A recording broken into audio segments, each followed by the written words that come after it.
Super Docteur, c'est le podcast des médecins généralistes. Le podcast qui vous transmet les recommandations de bonnes pratiques et les résultats des grandes études qui vont changer vos habitudes. Super Docteur, c'est la découverte de méthodes de soins innovantes et des interviews de soignants inspirants qui boosteront votre motivation. Un contenu court et pratique chaque semaine pour tous les médecins. Bonjour à tous et bienvenue dans Super Docteur. Aujourd'hui, nous allons parler d'entrepreneuriat en médecine avec un invité qui a osé se lancer tout en maintenant son activité de médecin généraliste, le docteur Mathieu Delage, fondateur de Practimed. Dans cet épisode, vous découvrirez comment concilier pratique clinique et aventure entrepreneuriale, quelles étapes sont nécessaires pour transformer une idée en projet concret et quels conseils précieux peuvent être appliqués par tous ceux qui souhaitent entreprendre en parallèle de leur activité médicale. Alors préparez-vous à apprendre beaucoup de choses sur la gestion du temps, le financement, la création d'entreprises et bien d'autres sujets passionnants pour tous ceux qui veulent se lancer. Et juste avant de conclure, je vous révélerai une petite surprise, un code exclusif pour accéder aux formations innovantes et de grande qualité de Practimed, réservées spécialement aux auditeurs de ce podcast qui souhaitent se former avec des vidéos courtes et impactantes destinées aux médecins généralistes. Salut Mathieu! Salut Mathieu, bonjour à tous. Merci beaucoup d'être avec moi aujourd'hui. Mathieu, comme d'habitude, je vais rentrer dans le vif du sujet. Est-ce que tu peux, s'il te plaît, te présenter succinctement, nous expliquer ce qu'est Practimed, et puis est-ce que tu peux nous aborder ton déclic qui t'a amené à te lancer dans l'entrepreneuriat ? Oui, bien sûr. Alors merci de m'avoir invité. Voilà, je suis très heureux de réaliser un épisode au sujet de l'entrepreneuriat en médecine et bravo à toi pour la belle réussite de ce podcast Super Docteur. Donc je me présente, je suis le docteur Delage Mathieu, médecin généraliste à Bordeaux, remplaçant depuis 8 ans et fondateur de Practimed qui cherche à révolutionner la formation médicale continue des médecins généralistes. Alors, qu'est-ce que c'est que Practimed ? C'est la première plateforme de vidéo 100% médecins généralistes. C'est un peu le Netflix des médecins généralistes et nous ne proposons ni de formation DPC, ni de FAF-PM, donc c'est vraiment autre chose. Voilà, l'objectif, c'est de proposer des contenus qui sont courts, 10-15 minutes, pratico-pratiques, pour faire gagner du temps et faciliter le quotidien des médecins généralistes, pour que cette formation devienne facile et un plaisir. Donc la plateforme, elle existe maintenant depuis 2 ans. Il y a 100 vidéos disponibles et 3000 médecins qui nous font confiance et qui se sont inscrits. Alors, pour répondre à ta question du déclic, ça a été tout simplement de vouloir aider les médecins généralistes et de faciliter notre quotidien. Donc, lors de mes remplacements, je me suis rendu compte des nombreuses difficultés auxquelles on était confrontés, la pression permanente du temps, les exigences fortes et les demandes multiples des patients, les consultations qui s'enchaînent à un rythme effréné, la diversité des motifs de consultation et aussi l'aspect médico-légal. Et pourtant, il faut encore trouver du temps le soir et le week-end pour se former. Donc c'est un vrai challenge. D'autant plus que les formats existants de FMC ne me semblaient pas adaptés à notre quotidien, très chronophage, très spécialisé et trop théorique souvent. Donc je pense qu'on a besoin de beaucoup de formations. Il faut qu'elles soient courtes, efficaces, adaptées et variées. Donc j'ai commencé à réfléchir en fait à mon cabinet médical idéal et dans celui-ci, j'imaginais que chaque semaine viendrait un spécialiste pour former les praticiens du cabinet. Et j'avais pensé filmer cette intervention pour en faire profiter tous les médecins de France. C'est comme ça que l'idée est venue, cette idée d'une plateforme de vidéo. Puis l'idée a mûri et je me suis lancé dans cette aventure donc pour créer un outil accessible, pragmatique et adapté au rythme des médecins. Et du coup, est-ce que tu peux m'expliquer comment tu as fait le premier pas? Parce qu'il y a beaucoup de médecins comme nous qui ont envie d'entreprendre, comme moi, comme toi, et on est souvent un petit peu bloqué parce qu'on n'est pas du tout formé à l'entrepreneuriat. Est-ce que tu peux m'expliquer, non pas comment tu t'es formé, on va en parler un petit peu plus tard, mais par quoi tu as commencé en pratique? Donc tu as eu l'idée, tu as bien saisi le problème de formation de nos confrères, de nos consoeurs. Comment concrètement tu as initié le premier pas? Effectivement, il y a un long travail de réflexion pour se lancer entre une idée et le fait de se lancer vraiment. Donc ça a pris du temps. J'en ai beaucoup discuté autour de moi, mes proches, notamment médecins. Et en fait, j'ai franchi ce cap à l'été 2022. Voilà, je pense que pour moi, les planètes, elles étaient un peu alignées sur le plan pro et perso. Ma femme, qui est aussi médecin généraliste, s'est installée et je me suis dit que c'était le bon moment. Voilà, donc la première étape a été justement de chercher une formation pour me former à entreprendre. Mmh. Je voulais faire les choses bien. Donc on va peut-être en reparler, mais voilà, j'ai utilisé mon compte CPF pour justement financer des formations. Puis après, j'ai réalisé une étude de marché pour conforter mon hypothèse. Et puis après, il y a eu plusieurs étapes, hein, donc rechercher l'équipe qui allait m'accompagner, donc en communication, développement web. Et puis après, très vite, il y a eu la recherche de médecins experts intervenants pour commencer à tourner les vidéos. Donc au total, ça m'a pris 9 mois, ce travail de préparation. Et la plateforme a été lancée le 28 avril 2023. Et cette phase de préparation, elle est hyper stimulante. C'est vraiment incroyable comme moment. Voilà, on crée plein de choses. On se rend compte aussi de tout le travail qu'il y a entre une simple idée qu'on peut tous avoir, ah tiens, ce serait bien de faire ça, et le moment où on le crée. Il y a vraiment plein d'étapes auxquelles on n'avait pas pensé au début, mais c'est très stimulant. Merci Mathieu. Quelle première étape recommanderais-tu à un confrère qui a envie de démarrer un projet mais qui n'ose pas se lancer? Alors, avant toute chose, je pense qu'il est important de connaître ses objectifs, savoir pourquoi on veut entreprendre et surtout où on veut aller. C'est vraiment la base. Et je pense qu'il faut aussi ressentir une forte motivation intérieure, hein. Faut le porter dans les tripes. La première étape, c'est de bien définir son idée et surtout de s'assurer qu'il y a une demande. Ça paraît bête, mais c'est important. Il faut le vérifier. Donc il faut en parler autour de soi, discuter, entendre les retours des autres, utiliser son réseau et surtout faire une étude de marché. Donc dans mon cas, c'est vrai que le fait d'être médecin généraliste m'a été d'une grande aide. Je connaissais déjà les difficultés et les besoins des médecins généralistes, donc c'était plus facile. Ensuite, il ne faut pas hésiter à se former pour entreprendre. Il y a des formations courtes et utiles, donc pensez à votre compte CPF. Moi, je m'en suis servi et ça m'a été très utile. Et il ne faut pas rester seul, il faut vraiment s'entourer, contacter les réseaux. Il y a des réseaux pour entreprendre. Il existe plein de ressources pour accompagner donc les porteurs de projets.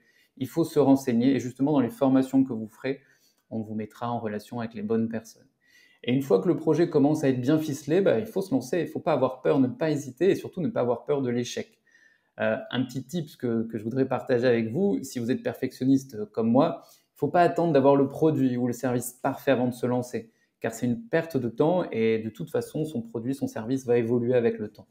Donc, il est préférable de se donner un premier objectif simple, atteignable pour prouver son concept, proof of concept comme on dit en anglais, avant d'aller plus loin. Et j'aime bien cette métaphore, donc entreprendre, ce n'est pas un sprint, mais c'est un marathon, et c'est bien vrai. Mmh.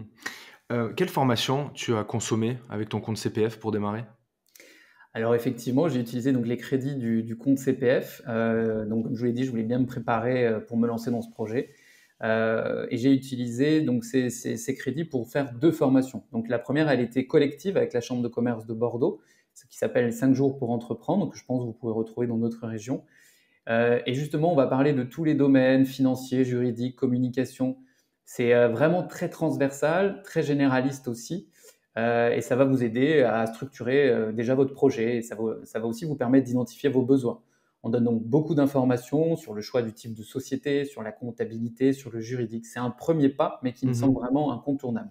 C'est assez sympa, vous allez croiser plein d'autres gens qui ont d'autres projets et on échange, c'est vraiment un bon moment. Et la deuxième formation, donc avec un autre organisme qui s'appelle la BGE de Bordeaux, qui là, pour le coup, c'était un accompagnateur individuel, un peu comme un coach. Je trouve que c'est vraiment complémentaire de la première formation. Ici, on est vraiment rentré dans le détail de mon projet, voilà, en essayant de le développer, de le structurer encore plus, de travailler le business model. Voilà, il faut que ça tienne la route, hein. Quand on a une idée, il faut vraiment aller au bout des choses et le but, c'est pas de se planter. Donc, ça demande quand même de la préparation. Et il faut savoir aussi que suivre ces formations, c'est intéressant parce que ça peut vous aider pour des demandes de financement, c'est gage de sérieux. Donc c'est une raison de plus de se former. Alors il y a aussi les incubateurs qui peuvent vous apporter une aide précieuse. Mais moi, j'en ai pas l'expérience, donc je pourrais pas développer cet aspect-là. Excellent, merci Mathieu. Est-ce que tu as consommé d'autres formations, pour acquérir des compétences comme la gestion financière, le juridique, la communication, au-delà de tes 2 formations CPF dont tu m'as parlé? Non, non, non, Non. non. OK, tu as fait ces 2 formations et puis tu t'es lancé. Parce qu'on s'imagine que c'est horriblement complexe de démarrer un projet entrepreneurial entre monter une boîte, déjà choisir les statuts. Est-ce qu'il faut un comptable? Est-ce qu'il faut un juriste?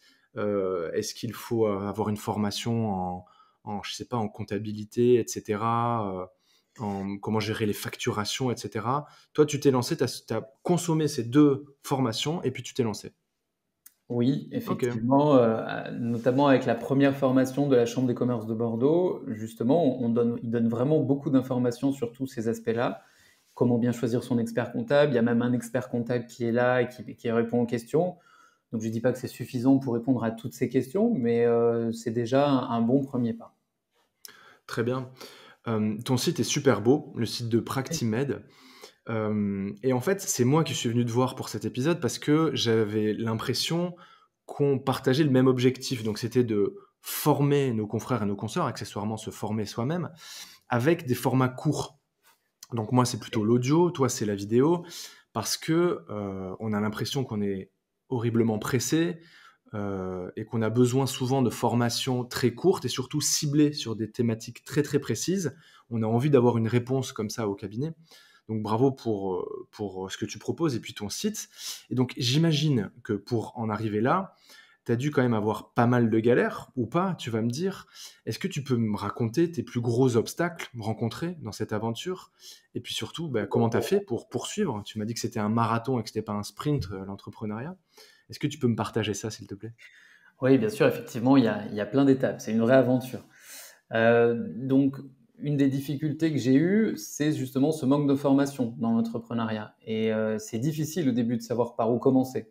D'autant plus qu'en médecine, on ne reçoit aucune formation. Donc, c'est vraiment dommage, contrairement aux dentaires, par exemple, qui en ont. Ah bon? Ah ok. Mm. Les Ouais, dentaires, ils ont des formations en entrepreneuriat. un peu plus que nous, en tout cas. Ok. Donc, voilà, je trouve que c'est bien dommage en médecine. D'où l'intérêt de se former. Donc, c'est vraiment la première chose. La deuxième chose qui a été difficile pour moi, ça a été de construire mon réseau et de m'entourer des bonnes personnes, justement des gens compétents. Mais il a fallu que je trouve quelqu'un pour faire le site. Et faire un site internet, c'est pas un site vitrine, c'est un site qui il y a beaucoup de modules derrière. Voilà, donc c'est complexe et il y a plein de manières d'y arriver. Donc il faut trouver la bonne personne ou en tout cas la personne qui répond à mes attentes.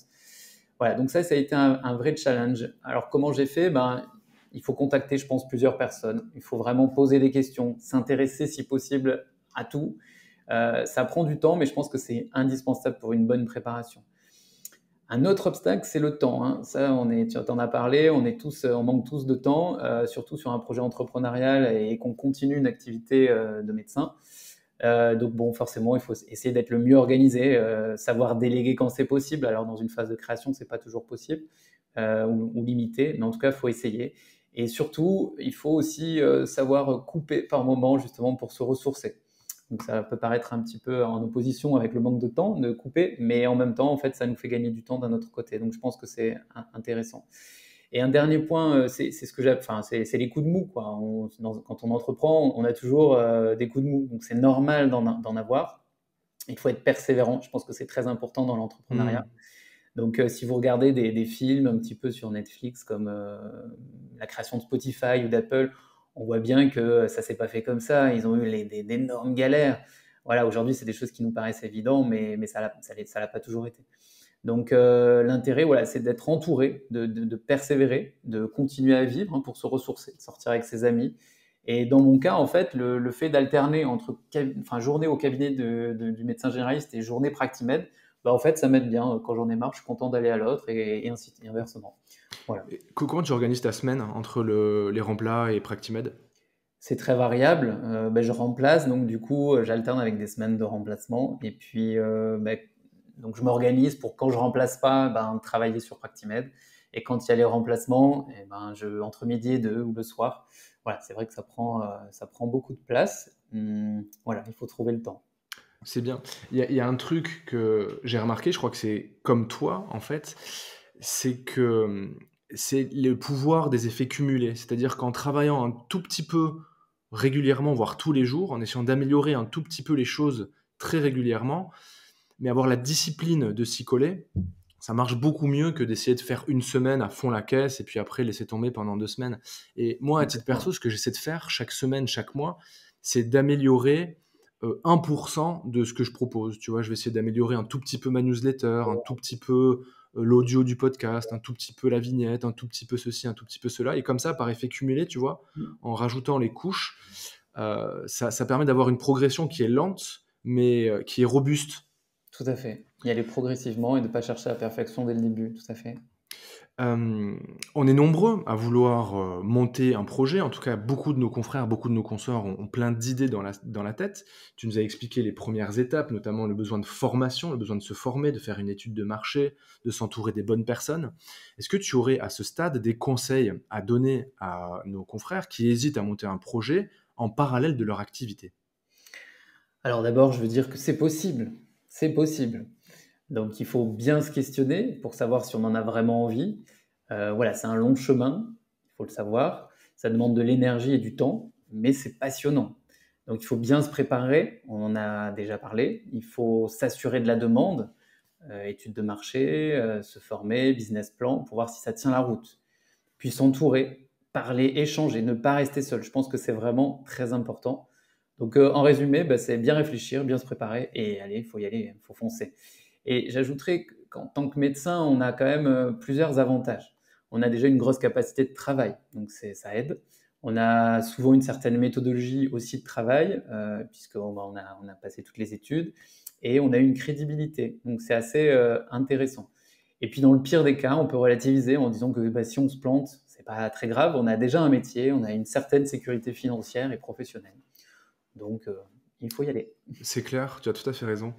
Est-ce que tu peux me parler de l'organisation de tes journées? Tu es un homme très occupé, on en a parlé entre tes remplats en médecine G et Practimed. Est-ce que tu aurais des techniques d'organisation ou de gestion de ton temps qui t'ont le plus aidé pour mener de front ces différentes activités, Mathieu? Alors effectivement, la gestion du temps, c'est un vrai challenge mais pour tout le monde. Je jongle donc entre des phases de remplacement et des journées consacrées à Practimed, donc c'est très intense. Puis il y a la vie de famille. Une des difficultés de Practimed par rapport à d'autres projets, c'est qu'il y a une production continue de vidéos. Tous les mois, on produit 4 nouvelles vidéos pour les abonnés. Donc ça s'arrête jamais. Ça demande effectivement beaucoup d'organisation et d'anticipation. Donc c'est un challenge. Alors, comme outil, moi j'ai utilisé Trello, qui est gratuit, en tout cas qui a une partie gratuite. C'est comme un bureau virtuel, on peut facilement organiser ses tâches et c'est aussi très pratique pour travailler avec des collaborateurs. Donc, c'est un outil que je recommande. Et puis, bah, il y a ma femme hein, qui me soutient et qui me supporte. Très bel outil. OK. Est-ce qu'il y aurait des détails techniques à connaître en entrepreneuriat que tu as appris à ce stade et que tu pourrais nous partager pour ceux qui veulent se lancer, concernant la création d'entreprise, la fiscalité, le recrutement, que sais-je? Alors évidemment, c'est hyper, hyper vaste, mais est-ce qu'il y a des trucs comme ça qui te viennent à l'esprit, sur lesquels tu as buté, tu as la réponse et tu as envie de le partager pour éviter qu'on passe trop de temps dessus? Ouais, effectivement, une des difficultés, c'est la première chose, c'est déjà de bien définir le statut de sa société et au début, c'est, pas facile. Mmh. Donc là encore, les formations dont on a parlé tout à l'heure, beh, vont aider, clairement, on répond à ces questions et puis il y a des sites, comme Legal Start qui peuvent vous aider, alors ça fait pas tout, voilà, je pense que sur des points aussi importants que les statuts de société, il faut toujours en parler avec des professionnels, donc des experts comptables, avocats spécialisés. Voilà, ça me semble quand même très important, mais déjà sur Legal Start, vous aurez par exemple pas mal d'informations. Euh, Quelque chose qu'il ne faut pas oublier, c'est de protéger votre marque quand vous créez quelque chose. Donc ça se fait auprès de l'INPI. Mmh. Et là encore, il y a des sites qui peuvent vous aider. Alors il y en a un qui m'a aidé qui s'appelle Captain Contrat, mais là encore, il faut voilà, toujours faire l'effort de se renseigner quand même par soi-même et de valider par d'autres moyens pour pas non plus faire aveuglément confiance à ces sites parce Mmh. qu'il y a quand même des spécificités à connaître et faut pas se tromper. Et après, si vous recherchez des freelances pour des petites missions ponctuelles dans tous les domaines du digital, je vous recommande, il y a des plateformes comme ComeUp, Malt ou Fiverr. Voilà, il y a plein de, enfin, il y a de nombreuses personnes disponibles et ça peut vraiment être une aide très précieuse. Après, pour des réalisations plus importantes comme un logo sérieux, digne de ce nom, un site internet, je vous recommande peut-être quand même de mettre un peu plus le prix et de passer par des agences ou des freelances directement qui prendront tout le temps nécessaire. Tu es, seul actuellement dans Practimed ou tu as des employés? Effectivement, je suis seul. Alors, je suis seul sur Practimed, mais autour de moi, effectivement, il y a beaucoup de personnes. Donc, il y a eu toute l'équipe de communication qui a développé l'image, le naming, etc. Il y a l'équipe digitale web qui a créé donc la plateforme. Et aujourd'hui, j'ai quelqu'un qui gère les réseaux sociaux, qui fait le community management, et quelqu'un qui fait le montage vidéo. Je sous-traite ces deux éléments. Voilà. Après, je suis un petit peu le couteau suisse et pour le moment, je gère le reste. Parce que justement, tes vidéos, on va y venir, elles sont hyper belles. C'est vrai que tu as un studio, tu as une équipe pro qui fait le montage, donc j'ai dit elles sont courtes, elles sont adaptées, mais en plus, elles sont hyper belles. C'est Tu as un point des... important. Ouais, c'est Ouais, c'est vraiment un très point beau. important. Ça part de l'idée, c'est que les médecins n'ont pas de temps à perdre. Mmh. On a souvent des formats, des vidéos, des formats vidéo qui sont un peu austères, pas toujours très quali en médecine. Et l'idée, c'était un peu de dépoussiérer tout ça. Donc justement, c'est vraiment une qualité. Enfin, en tout cas, on porte beaucoup d'attention sur la réalisation de ces vidéos. Donc, concrètement, moi, je me déplace, je vais filmer les intervenants avec du matériel qui m'a été recommandé par une boîte de production. Voilà, l'idée, c'est vraiment d'avoir des vidéos qui sont belles, en 4K, avec une bonne prise de son et des lumières. Et ensuite, effectivement, elles sont montées par un professionnel pour avoir des vidéos un petit peu dynamiques. Et en fait, le but, c'est que ces vidéos soient agréables et belles à regarder pour que l'information passe et que le médecin ne s'ennuie pas et ne perde pas de temps. Ah, donc c'est toi qui te déplaces et c'est toi qui filmes? Je t'ai persuadé que c'était dans un studio différent à chaque fois, avec Non, une non, équipe pro, quoi. je me déplace. Ah, donc tu as appris à filmer, à prendre le son, et cetera. Tout à fait. Quel, On apprend plein de choses. je vois. Très bien. Donc ton site est très pratique. Tu as principalement des formations courtes adaptées pour les médecins généralistes. En général, c'est 10, 12, voire 15 minutes. Ouais. J'ai vu que tu avais aussi des formats un petit peu plus longs, tu fais des webinaires. Est-ce que tu peux m'expliquer, à quoi ressemble une formation de type chez Practimed, et quels sont les contenus qu'on peut retrouver sur ta plateforme? Oui, alors la vidéo de base chez Practimed, c'est effectivement une vidéo qui va durer 10-15 minutes. Donc on est vraiment sur un format court, facile à regarder, une belle vidéo. Donc facile à regarder entre deux consultations, sur une pause déjeuner, au sport, en transport en commun. Et le deuxième élément caractéristique donc, de l'ADN de Practimed, c'est effectivement pratico-pratique. Donc le but, c'est que ce soit vraiment directement applicable au cabinet. Le but, c'est qu'il n'y ait pas de superflu, que les contenus soient dédiés aux médecins généralistes. On a parlé de la qualité des vidéos, effectivement, elles sont en 4K, montées en dynamique, chapitrées aussi pour une navigation facilitée. Donc quand on l'a vu, on peut y retourner facilement et regarder juste le passage qui nous intéressait sans perdre de temps. Voilà, le but, encore une fois, c'est que la vidéo elle soit agréable à regarder et que le médecin passe un bon moment sans avoir l'impression de se former. Et j'insiste, il y a vraiment une volonté de formation, voilà, et de changer les pratiques. Donc c'est pour ça qu'on a mis tous ces éléments en place pour y arriver. Il y a un autre élément important, les médecins de la plateforme apprécient particulièrement les fiches à télécharger pour chaque vidéo. Donc, ce qui est très pratique en consultation pour jeter un œil quelques semaines ou mois après avoir vu la vidéo. Et donc, notre catalogue aujourd'hui comprend 100 vidéos. Donc, on en produit tous les mois 4 nouvelles pour les abonnés afin de se former facilement donc, au quotidien. Et en termes de sujets, il y a bien sûr 90% de sujets médicaux, mais il y a aussi ce qu'on pourrait appeler la gestion du cabinet, ce qui représente à peu près 10% des vidéos. Donc, bien choisir sa prévoyance, réussir son association, comment acquérir les murs de son cabinet. Voilà. Et donc, toutes ces vidéos sont accessibles à tout moment et où qu'on soit. Il y a effectivement des formats un peu plus longs, mais c'est marginal sur la plateforme. On a fait des webinaires, donc des lives. Il y en a eu déjà 13 quand même en moins de 2 ans. Voilà, sur des formats un peu plus classiques de 45 minutes à 1 heure et demie. Je rajoute que tes intervenants sont tous des experts de leur, milieu, évidemment. Ça permet aussi de se remettre à jour sur les nouvelles recos. Quand on croit maîtriser un sujet, je sais pas, je pense à l'hypertension artérielle, tu as des nouvelles recos chaque année. Ça permet quand même d'être toujours à jour et je crois que la notation de tes clients est exceptionnelle. Je crois que tu as 4,8 sur 5, un truc comme ça, de Ouais, notation, de base. oui, tout à fait. On a de très bonnes notes, hein. Il y a une attention toute particulière qui est portée justement à ce retour des médecins utilisateurs de la plateforme. C'est un petit peu mon obsession. Le but, c'est que ces vidéos, elles soient utiles et pertinentes. Donc voilà, je sonde toujours les utilisateurs en termes d'évaluation, de commentaires. D'ailleurs, je conclue toutes mes vidéos par ça, en leur demandant de me donner un avis sur cette vidéo. Le but, c'est que les vidéos soient pertinentes. Ce n'est jamais arrivé, mais si une vidéo ne correspondait pas aux attentes des médecins, eh ben on la refait. Practimed se veut très souple, très agile. Et on veille effectivement scrupuleusement aussi à une mise à jour, à la fiabilité de ces vidéos. On sait bien qu'en médecine, ça évolue très vite. Donc, en fait, à chaque date d'anniversaire de mise en ligne d'une vidéo, il y a un update qui est fait. Et voilà, soit la vidéo, elle est toujours à jour et c'est notifié, soit il y a des petites modifications très mineures et c'est également notifié, ou soit il y a eu des mises à jour importantes et dans ces cas-là, on la refait tout simplement et en attendant, la vidéo est retirée de la plateforme.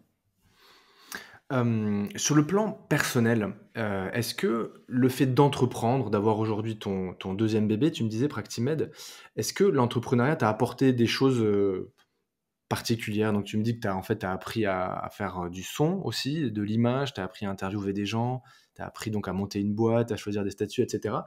Est-ce qu'il y a d'autres choses que ça t'a développé?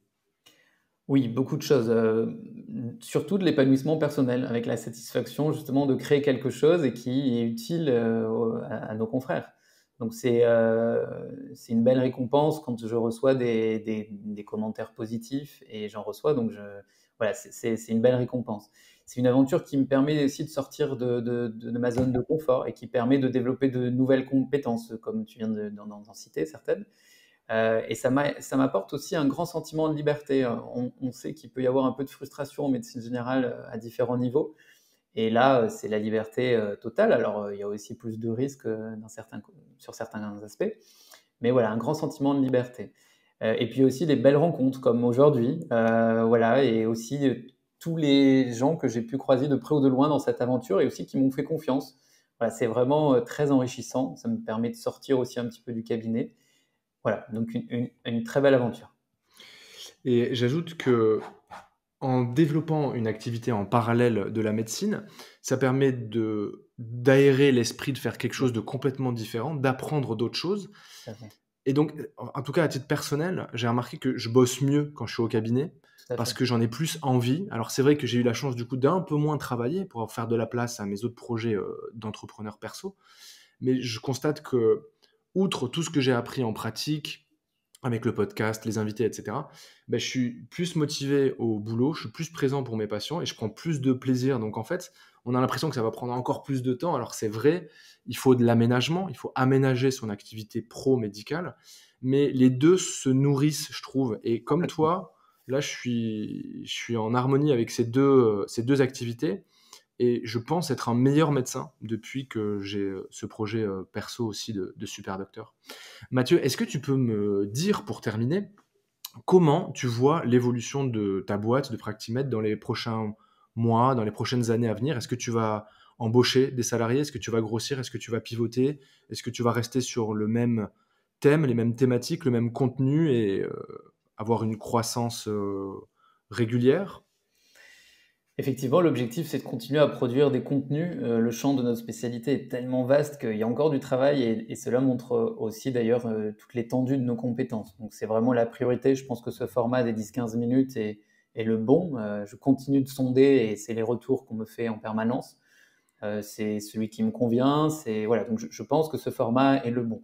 On peut toujours diversifier les contenus, mais encore une fois, le but, c'est de se former et donc de se former facilement. Donc je plébiscite vraiment ce format-là et c'est mon axe principal de développement pour les prochains mois de Practimed. On va quand même faire des modules spécifiques, des modules de formation sur, par exemple, la spirométrie. Il y en a déjà un sur l'électrocardiogramme. Mhm. Voilà, le but, c'est toutes les consultations à plus-value, à valeur ajoutée, de créer des modules de formation spécifiques sur ces éléments-là. Donc ça, c'est un axe de développement secondaire. On va aussi travailler sur une nouvelle version du site qui est chouette actuellement, mais voilà, comme il y a beaucoup de vidéos, on prépare un nouveau site pour une expérience utilisateur encore plus fluide, encore plus intuitive. Donc ça va être un élément important des prochains mois. Ensuite, oui, bien sûr, l'idée c'est que l'équipe Practimed s'agrandisse. Donc, il faut une certaine solidité financière pour arriver à avoir des salariés. Donc, voilà, ça arrivera bientôt. Et puis, bien sûr, le but ultime, hein, c'est que Practimed devienne une référence incontournable pour la formation continue des médecins généralistes et les aide dans leur quotidien. C'est très clair. Aurais-tu quelque chose à rajouter pour nos confrères, nos consoeurs qui veulent entreprendre en médecine avant que je te remercie chaleureusement, Mathieu, que je te félicite pour cette belle aventure et que je te dise à bientôt. Bah, j'espère vous avoir aidé et vous avoir donné des petites pistes pour avancer dans votre projet. En tout cas, merci à tous. Merci Mathieu pour cette invitation. Et puis à bientôt. À bientôt, Mathieu. Salut. Salut! Merci beaucoup d'avoir écouté cet épisode jusqu'au bout. J'espère qu'il vous aura inspiré et donné envie d'explorer de nouvelles pistes. Je tiens à remercier chaleureusement mon partenaire Practimed pour son soutien dans cet épisode. Si vous avez envie d'aller plus loin et de découvrir leur formation, sachez que l'inscription est entièrement gratuite avec immédiatement 5 vidéos offertes ainsi qu'un mois d'accès à l'intégralité de leur catalogue pour vous faire une idée de tout ce qu'ils proposent. Et si vous décidez de prolonger l'expérience, vous pouvez profiter d'une remise de moins 20% sur l'abonnement annuel grâce au code promo SUPERDOCTEUR1 en un seul mot tout attaché avec le chiffre 1 à la fin. Pour l'abonnement mensuel, utilisez le code promo SUPERDOCTEUR2 toujours en un seul mot avec le chiffre 2. Et ce qui est génial, c'est que l'abonnement est sans engagement, vous pouvez résilier à tout moment si vous le souhaitez. N'hésitez pas à foncer, je suis sûr que ces contenus vous aideront à affiner encore plus votre pratique médicale. Encore merci pour votre écoute et à très vite dans Super Docteur.